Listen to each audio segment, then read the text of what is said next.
Well, here we are again. So now I've got to have major surgery. It really kind of bothers me a little bit. So the doc said to me, you know, you need to go see the surgeon. So off I go to see the surgeon. I found out who the best ones are from talking around all my friends at the hospital. And then I find out that the best ones are the ones that the nurses in the hospital can tell you about. So I checked around, didn't I? And Will here on my left here, he's got a friend at the hospital who's a nurse, so we asked her, and then they asked around even more. So we got down to brass tacks and we found the one we liked. So off I go, and then he starts talking to me with the nurse. Remember the nurse practitioner lady we talked about before? She's still there. Of course, she's nice. She must have moved from her other job to this surgeon, because there she was again. Funny thing, isn't it? And what a small world we live in. Anyhow, so he says, do you have a living will? I said, what? What are you talking about will for here on my left here? Will's alive, isn't he? He said, no, living will. No. So I said, hang on a minute, mate. I'm going to go back and make sure Will's still alive, aren't I?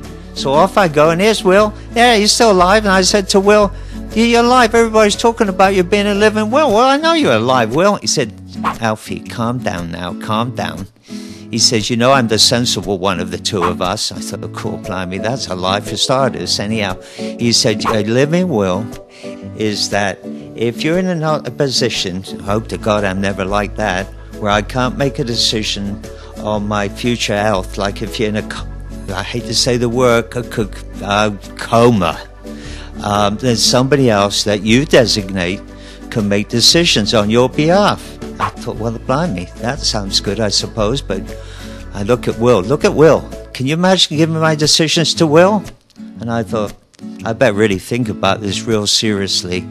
So a living will is where you designate somebody to be responsible for your care if you're not in a position to do so. And I thought, well, blimey, that's a good thing.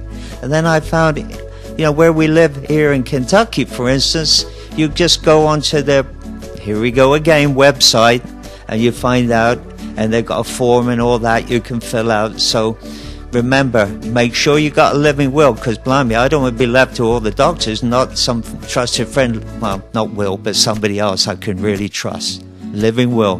Make sure you got one now. Cheers. Talk to you next week.